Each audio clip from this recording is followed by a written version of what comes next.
अस्सलाम वालेकुम स्टूडेंट्स, मेरा नाम उस्मान है। आज फिजिक्स की क्लास 9th के लिए चैप्टर नंबर 9 के हवाले से मेरा लेक्चर है और चैप्टर नंबर 9 जो कि हमने आज रीड करना है। चैप्टर नंबर 9 में हमने सबसे पहले जो हमारा चैप्टर का नेम है, चैप्टर नेम है इंतकाले हरारत। तो स्टूडेंट्स, मैं आप लोगों को सबसे पहले इंतकाले हरारत के अकॉर्डिंगली कुछ गाइड करना चाहूँगा ताकि इसके अकॉर्डिंगली हमें पता हो कि चैप्टर के अंदर जो इंतकाले हरारत हमने रीड करना है वो इंतकाले हरारत का मतलब क्या है। तो सबसे पहले हम जो है वो इंतकाले हरारत को समझ लेते हैं कि इंतकाले हरारत क्या होता है। उसके बाद स्टूडेंट्स हम इस चैप्टर के अंदर एनर्जी के बारे में पढ़ेंगे। एनर्जी की जो इकसाम है उनके बारे में पढ़ेंगे कि एनर्जी की इकसाम कौन कौन सी होती हैं। लाइक एज हमारे पास कंडक्शन आता है, कन्वेक्शन आता है, रेडिएशन आता है, ये सब जो है वो एनर्जी की इकसाम है। उसके अकॉर्डिंगली फिर हम कंडक्शन के अकॉर्डिंगली इस चैप्टर में जो हमारा टॉपिक नंबर 1 है कंडक्शन का, हम कंडक्शन के बारे में रीड करेंगे। लेकिन स्टूडेंट्स, चैप्टर नंबर 9 शुरू करने से पहले मैं ये आपको बताना जरूरी समझूंगा कि इंतकाले हरारत होती क्या है, इंतकाले हरारत का मतलब क्या होता है। तो स्टूडेंट्स, इंतकाले हरारत जिस तरह नाम से जाहिर है कि इंतकाले हरारत, इंतकाल का मतलब होता है मुंतकिल करना और हरारत यानी एनर्जी की किस्म होती है। इट्स मीन कि इंतकाले हरारत का मतलब होता है कि गर्म जिस्म से सर्द जिस्म की तरफ इलेक्ट्रॉन्स या मॉलिक्यूल्स की हरकत। तो स्टूडेंट, सबसे पहले इंतकाले हरारत के अकॉर्डिंगली हमें नॉलेज जो है वो होना जरूरी है इस चैप्टर को रीड करने के लिए कि इंतकाले हरारत हमारे पास क्या होती है। जिस तरह मैंने आप लोगों को गाइड किया कि इंतकाले हरारत का मतलब है कि एनर्जी का एक जिस्म से दूसरे जिस्म में मुंतकिल होना। स्टूडेंट्स, इस चीज को जानने के लिए सबसे पहले मैं ये आपको बताना जरूरी समझूंगा, जिस तरह पहले भी हम ये चीज रीड कर चुके हैं कि किसी भी जिस्म में जब करंट बहता है, करंट बहता है, हरारत बहती है, मतलब हरारत ट्रांसफर होती है, तो उसमें जो इलेक्ट्रॉन्स होते हैं वो आजादाना हरकत करते हैं। जब इलेक्ट्रॉन्स आजादाना हरकत करेंगे तो इट्स मीन इलेक्ट्रॉन्स की हरकत की वजह से ही हरारत भी एक जिस्म से दूसरे जिस्म में मुंतकिल हो जाएगी। तो लिहाजा इंतकाले हरारत जिसमें हरारत मुंतकिल होती है एक जिस्म से दूसरे जिस्म के अंदर, इसका मतलब ये है कि किसी भी बॉडी में एटम्स या इलेक्ट्रॉन्स का जो बहाव है वो किस तरह से होता है। जिस हिस्से में इलेक्ट्रॉन्स की तादाद ज्यादा होती है, हम ये जानते हैं कि इलेक्ट्रॉन्स जो होते हैं वो ज्यादा तादाद से कम तादाद वाली जगह पर हरकत करते हैं। इट्स मीन कि गर्म जिस्म से सर्द जिस्म से मुराद है जहां पर इलेक्ट्रॉन्स या एटम्स की तादाद मौजूद नहीं है।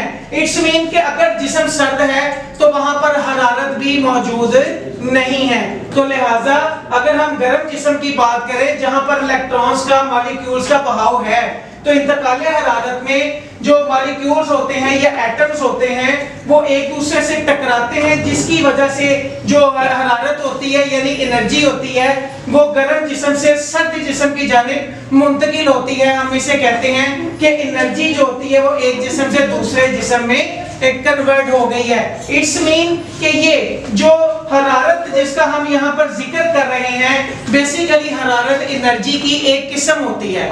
हरारत एनर्जी की एक किस्म होती है जो कि एटम्स या मॉलिक्यूल्स के टकराने से एक जिस्म से दूसरे जिस्म में मीटू से एक जगह से दूसरी जगह, यानी जहां पर इलेक्ट्रॉन्स की तादाद ज्यादा है वहां से इलेक्ट्रॉन्स की तादाद जहां पर कम है या नहीं होती वहां पर मुंतकिल हो जाती है।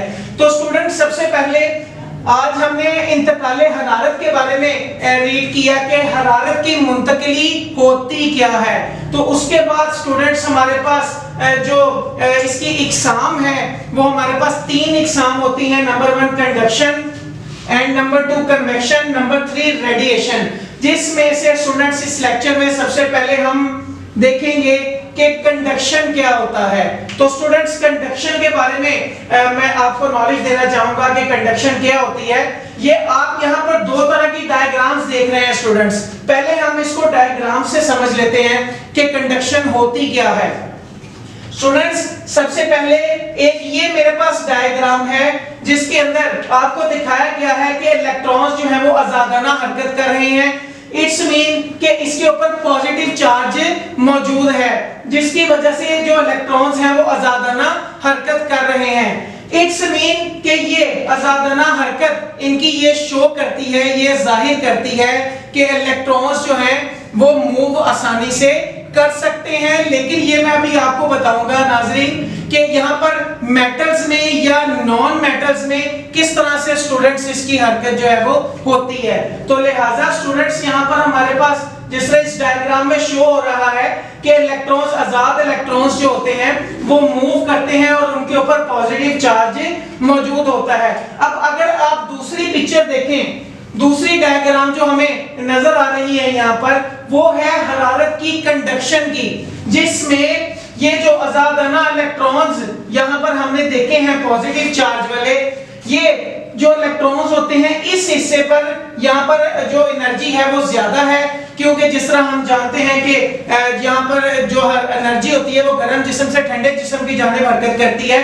तो जिस तरह यहाँ पर मेरे पास जो ये वाला हिस्सा है वो गर्म है, यानी इट्स मीन यहाँ पर इलेक्ट्रॉन्स की तादाद ज्यादा है, तो यहाँ से ये इस तरफ मूव करेगी ठंडे हिस्से की तरफ, ताकि यहाँ पर भी इलेक्ट्रॉन्स जो है वो उनका बहाव हो सके। तो लिहाजा एनर्जी मतलब हरारत की जो कंडक्शन यहाँ पर हम रीड कर रहे हैं, हरारत की कंडक्शन से मुराद ये है कि किसी ठोस इज्साम में, ना कि माया में या गैस में, सिर्फ ठोस इज्साम की अगर हम बात करें तो ठोस इज्साम में एटम्स या मॉलिक्यूल्स के टकराने से जो एनर्जी है वो गर्म जिस्म से ठंडे हिस्से में मुंतकिल होती है। इस अमल को कंडक्शन का नाम दिया जाता है। अगर इसके अंदर मैं बात करूं मेटल्स और नॉन मेटल्स की, तो सबसे पहले मैं आपको ये बताना स्टूडेंट जरूरी समझूंगा कि मेटल्स के अंदर जो हरारत का मतलब जो ट्रांसफरेबिलिटी होती है उसकी हरारत की वो ज्यादा होती है बनिस्बत नॉन मेटल्स के।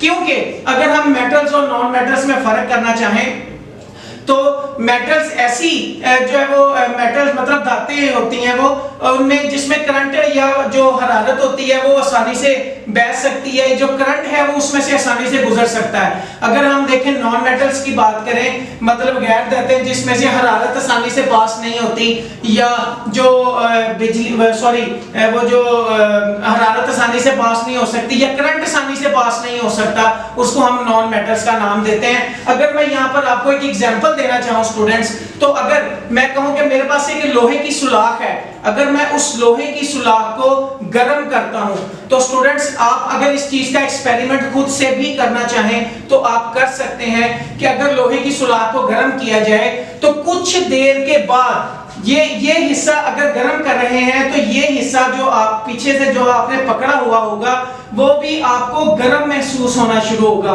इट्स मीन कि यहाँ से इलेक्ट्रॉन्स मूव करना शुरू है क्योंकि ये हिस्सा गर्म किया जा रहा है और ये हिस्सा ठंडा था। लेकिन मैंने आपको जिस तरह बताया कि जो इलेक्ट्रॉन्स होते हैं वो गर्म हिस्से से ठंडे की जानिब मूव करते हैं, तो अगर हम इसको गर्म करेंगे तो इसमें इलेक्ट्रॉन्स का बहाव तेज हो जाएगा, जिसकी वजह से जो हिस्सा ठंडा था जो हमने पकड़ा हुआ है यहाँ पर भी इलेक्ट्रॉन्स जो है वो बहना शुरू कर देंगे। और इस तरह अगर नॉन मेटल्स की एग्जांपल लें तो उसके अंदर लाइक लकड़ी है, प्लास्टिक है, रबड़ है, उसके अंदर जो इलेक्ट्रॉन्स होते हैं वो आजादाना मूव नहीं करते, लेकिन मेटल्स में जो इलेक्ट्रॉन्स होते हैं वो आजादाना मूव करते हैं। तो लिहाजा इसलिए अगर मैं आपको ये बताना चाहूँ कि मेटल्स और नॉन मेटल्स के अकॉर्डिंगली, मतलब जो मेटल्स हैं उनमें मॉलिक्यूल्स की तादाद ज्यादा तेजी से हरकत करती है, जबकि नॉन मेटल्स के अंदर जो मॉलिक्यूल्स की तादाद होती है वो आसानी से हरकत नहीं करती। तो स्टूडेंट्स ये जो टॉपिक नंबर 1 हमने इंतकाले एनर्जी के अकॉर्डिंगली जो उसकी एग्जाम में उसकी टाइप्स में फर्स्ट जो हमने कंडक्शन के अकॉर्डिंगली आज रीड किया है, मैं उम्मीद करूंगा कि इंशाल्लाह इसमें आपको किसी किस्म की कोई प्रॉब्लम नहीं होगी। शुक्रिया।